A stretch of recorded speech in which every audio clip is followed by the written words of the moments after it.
Hey guys, Sure Midget here. So I got another KRYTAC Alpha CRB to make a video on. This does have a Valken V12. This is the new firmware, and it was sent out to me by a customer basically wanting it tuned and installed properly because I think it was a tech at a field or one of his friends or something put it in completely wrong, did not tune the settings, and put the selector switch on backwards. So it would shoot semi on full auto and basically full auto on semi. So it's basically completely backwards. I don't think the safety was working either. But anyways, I just basically installed a couple upgrades and put everything together correctly and tuned it all. So let's start from the back. Got the KRYTAC Alpha stock, so it has the shorter pad with a JST LiPo inside. Just a standard size, like 250 milliamp. Got a ambidextrous sling mount here.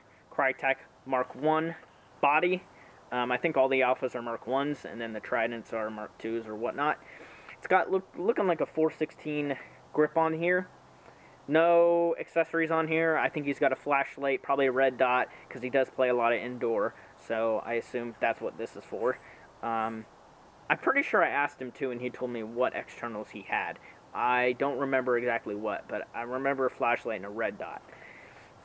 Alpha CRB front rail. It's just got thread holes here. It's not key mod or any M-lock. Got an interesting flash hider on here. I think he just painted over it. A little bit of it was orange or red. Looks like just the tip. Actually, looks like it's kind of the whole thing. But it was painted over. The paint job seems to be decent. It covers most of it. It is metal, I believe. As far as internals, hop-up, it's got the stock hop-up, stock bucking, and stock barrel. Shoots pretty good. He plays a lot of indoor, so I was like, let's make it a budget build and not spend a whole lot on hop-up components. The engine, like I said, is the new firmware. It's got a short trigger pull mod. It's got a Polar Star purple poppet from Amped Airsoft. It is basically a red poppet pre-shimmed, so a little bit less airflow than the red poppet. It's got a bored out black nozzle, basically the bore of a red nozzle.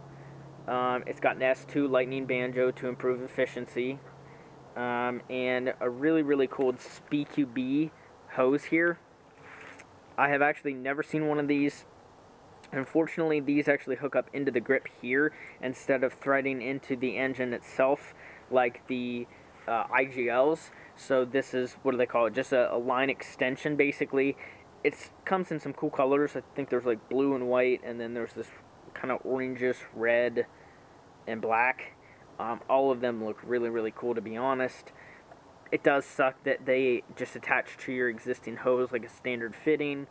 Basically, to get the grip off, it just is kind of a hassle, but it's not leaked at all ever since I've had it. So no reliability problems.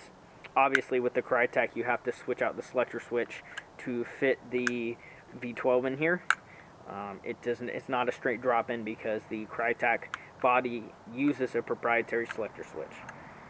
So it's not hard to swap that out, but whoever did swap it out for the customer, he did it wrong. He did it backwards. So I got all the settings tuned. I put it on manual mode instead of the dynamic and adjusted the settings, all that good stuff. His indoor field allows 400 FPS. It plays outdoor, which is 400 as well. It's kind of high, so I told him, quite honestly, I told him he should just run 350. He was kind of insistent on running a little bit higher than that. So I was like, maybe 370, 380 will be a good spot with a 0.2 and then play with 2.5s. And then when you play outdoors, you can bump it up to 400 and still use 2.5s. Rate of fire, it's 30 rounds a second. It's nothing crazy. It'll be good for, 400 FPS use. Alright, so different day. Had to change some things with the hop-up system. It wasn't functioning as it should. Basically, it was performing poorly. So, as far as the internals on the hop-up system, I've got a Pro and hop-up, one of the new versions, which actually I had to drill out because the nozzle was rubbing on the top of the hop-up unit. So I had to just drill it out. Sometimes you got to do that. I've done that with a few of them in V12s, with V12s. So it is what it is. As far as the bucking, it is a Lonex 50 degree with the nub cut off and a Prometheus flat hop nub with the stock bucking. So it is flat hopped. The owner, is going to use 2.5s And I think I mentioned this earlier, but he plays indoor and outdoor. Both fields allow 400, but I told him just run about 370 with a .2 indoor and about 400 with a .2 outdoor, and use 2.5s in both situations. As far as magazines, a lot of mid-caps are going to feed pretty good. I've got a few to test. I've got a Banff mid-cap, a Vietnam style, and a GMP. All three with 2.5s. So let's go ahead and turn the chrono on. 402, 395, 396, 395, 394, 397, 395, 400, 401, 402, 401, 398, and 396. So fairly consistent. 396 is 1.45 joules with a .2. Let's see if I can get a higher number. 402 is 1.5 joules with a .2. So that is within the margin of error for his outdoor field. Let's go ahead and get a rate of fire. 31.35, 31.36. So just over 30 rounds a second on this bad boy, which is going to be great for outdoor use. So that magazine with .2s ran through fine. Apologize, it is extremely windy out here. It's probably about to storm. So let's try a Vietnam mag, same brand, with 2.5s.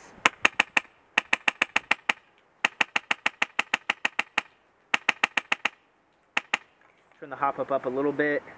Down is up is down. It's opposite on a Pro one. As far as range, I have it overhopped right now and it's hitting 200 feet. That's what I would prefer for outdoor. Indoor, I would turn it down a little bit.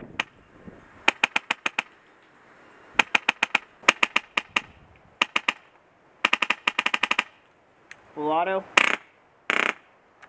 Magazine is empty. So we got the GMP.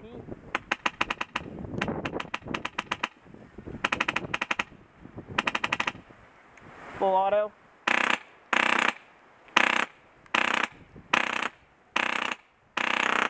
So, pretty good. There were maybe 2 or 3 skips there, but it kept going pretty good. Alright, and let's try a Banff with 2.5s.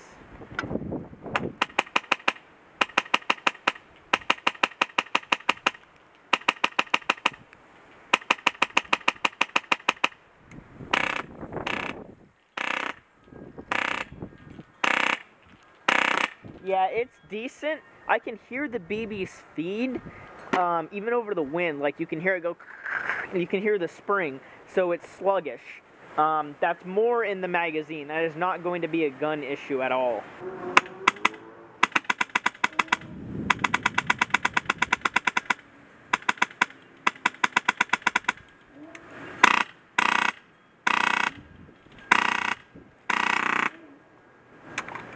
GMP mag with .2s.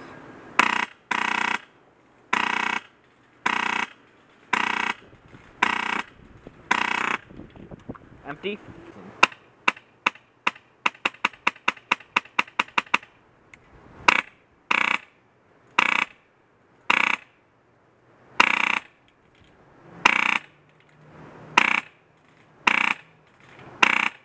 As you can hear, it's pretty loud as well. Again, it's putting out quite a bit of air, 100 psi. It's putting out quite a bit. With the low flow poppet, you know, it's compensating. It's putting out less air, so you put the dwell higher and the psi higher to get, if you want higher FPS, which 400, you know, a lot of times, you know, those low flow poppets are good for CQB, but they're also great for outdoor because it increases your efficiency even if you have to rise your psi.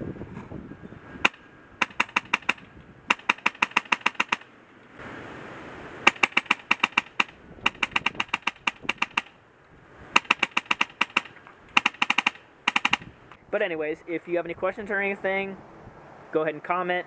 I have lots of videos to upload. I have gameplay from 2 different places. Plus, I might be going playing next weekend. I've just been extremely busy. I put 62 hours in last week, and probably about the same this week. I just didn't add up my hours yet. So I've been extremely busy, and most of the days that I get home, since it's leaning towards wintertime, I get home and I have like 20 minutes before it gets dark. So, and some days this week I was getting home like 8 p.m. when it's way past dark. So there's nothing I can do. I can't make videos, shooting videos at least. So you guys might see me break out my light boxes and start filming upstairs part of the video, just going over the gun. And then so if I get home and it's still light out, I will be quick on it and come out and shoot it and have the rest of the video done.